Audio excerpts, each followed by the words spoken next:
বদরের যুদ্ধতে সে গেল না নিজেকে বাঁচানোর জন্য, কিন্তু সে কিন্তু বাঁচতে পারেনি। এই ঘটনার পরে, বদরের যুদ্ধের পরে যখন সে আপনার খবর পেল, যখন খবর পেল যে বদরের যুদ্ধে কি ঘটেছে, আপনার মুহাম্মদ সাল্লাল্লাহু আলাইহি ওয়াসাল্লামের বিজয় হয়েছে, এবং মক্কা থেকে একজন ব্যক্তি সে গল্প করছে, একজন গোলাম, যে মুহাম্মদ সাল্লাল্লাহু আলাইহি ওয়াসাল্লামের বাহিনীকে ফেরেশতারা যেন সাহায্য করছে। মনে হচ্ছে যে আমরা যেন উটের মতো গলা আগায় দিচ্ছে আর আরামে জবাই করছে, মানে এইভাবে গল্প করছে। এই গল্প শুনে আপনার ওই গোলামটাকে, এই গোলামটা ছিল উম্মুল ফজলের গোলাম। উম্মুল ফজলটাকে আল্লাহ রাসূলের চাচা আব্বাস রাদিয়াল্লাহু আনহু, তার স্ত্রীর নাম উম্মুল ফজল। উম্মুল ফজলের গোলাম এসে গল্প করছে, এই জন্য গোলামের উপর সে রেগে গেল। রেগে যে আপনার ওই গোলামকে মানে মারতে উদ্যত হয়েছে, মারছে। কার গোলাম? তার তো গোলাম না, আরেকজনের গোলাম, উম্মুল ফজলের গোলাম। উম্মুল ফজল তার ছোট ভাইয়ের স্ত্রী, আবু লাহাবের থেকে ছোট হল আব্বাস, আপন ভাইয়ের ছোট ভাইয়ের স্ত্রী।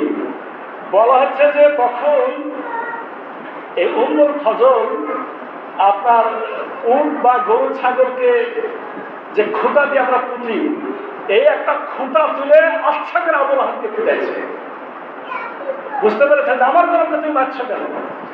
এই পিটানি খাওয়ার পরে 7 দিনের মাথায়, বদরের যুদ্ধের ঘটনা 7 দিনের মাথায় তার অসুখ শুরু হল। এই গলাতে বলা হচ্ছে, গলার থেকে অসুখটা শুরু হলো ফুসকুড়ি, আস্তে আস্তে গোটা শরীরে এটা ছড়ানো শুরু হয়ে গেল। এই অসুখটা মক্কা লোকেরা চিনত যে এই অসুখ হলে আর কি হবে না, সে আর বাঁচবে না। কাউরির মতে তখন তার গলাতে বা পায়ে দড়ি বাঁধা হইল, দূর থেকে এভাবে দড়ি চালায় তার গলাতে ফাঁস দিয়ে একটা উটের সাথে দড়িটা বেঁধে উঠকে চালানো হইল। অনেক দূরে যখন চলে গেল তখন উটটাকে খুলে নিয়ে আসা হলো। মানে কি, মানে ওকে বাড়িতে রাখা যাবে না, দূরে রেখে আসো। ওখানে সে পানিও পায়নি, খাবারও পায়নি, কিচ্ছু পায়নি। একটা সময় সে মরল। মরার পরে 3 দিন পর্যন্ত সেখানে পড়ে থাকলো, মানে মৃত লাশ 3 দিন পড়েছিল। যখন পৌঁছে গন্ধ শুরু হয়ে গেল, তখন মক্কার লোকেরা তার ছেলেদেরকে ধরল, এই তোদের বাপের এই অবস্থা, আর ওই গন্ধটা আমরা সহ্য করতে পারছি না, ব্যবস্থা তোমরা করো। বাধ্য হয়ে ছেলেরা ওই পাহাড়ের নিচে একটা গর্ত খুলল। আপনার হাবশির গোলামদের কিনে গর্ত খোলায় বললো যে এই লাশকে এবার গর্ততে ফেলো। তখন হাবশিরা তো হাত দিবে না, ওরা গর্ত খুলে দূর থেকে লম্বা লাঠিকে ঘুটায় লাশটাকে গর্তের মধ্যে গড়ায় দিল। এরপরে আমাদের দেশের মতো তার মাটি নাই, এবার ওপর থেকে বড় বড় পাথর পাক মেরে মুখটাকে ঢাকা হইল। বুঝতে পেরেছেন? না খেয়ে মরল, শুকায় মরল।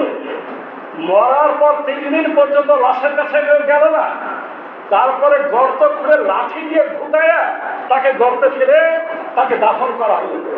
তাহলে তার ধন সম্পদ, টাকা পয়সা কোনো কিছু কি তার কোনো কাজে লেগেছিল? কোনো কিছু তার কাজে লাগেনি। এমনকি আপনার অমা কাসাব, সে যা কিছু উপার্জন করেছে, উপার্জন বলতে সন্তানকে বোঝানো লাগে। তখনকার দিনে নিজের সন্তানও তার সম্পদ ছিল মানুষের। তো তার সন্তান ছিল, দুটো নাম আগে বলেছি, একটার নাম উতবা, মেজটার নাম মুআত্তাব, ছোটটার নাম উতাইবা, আর একটা মেয়ে ছিল দাল্লা। এই ছেলেরাও কি কোনো উপকার করতে পারলো? তার কোন উপকার করতে পারলো না। উপকার তো করতে পারলো না।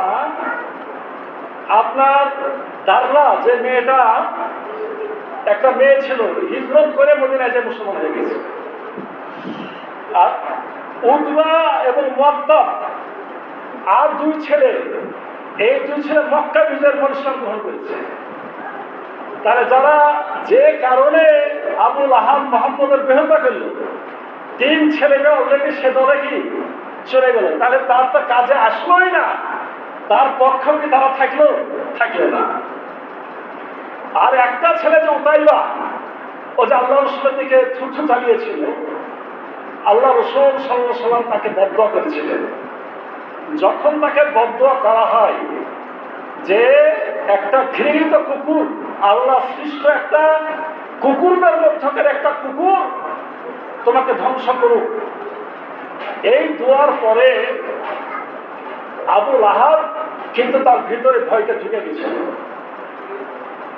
এত খারাপ, এত শত্রু, তারপরও কি আল্লাহ রসুলের বদদুয়াকে সে ভয় করত। আর আমরা এত ভালো মুসলমান, নামাজ পড়ি, রোজা করি, অথচ আল্লাহর অভিশাপ রসুল লানত আমরা কিন্তু ভয় করি না। তাহলে ইমান কার বেশি?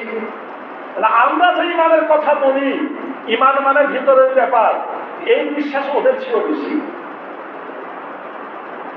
আমি কথা বোঝাতে পারছি? বিশ্বাসের সাথে কাজ করতে হবে, তাহলে আপনার ইমানটা পরিপূর্ণ হবে। কাজ না করলে কোনো মূল্য নাই।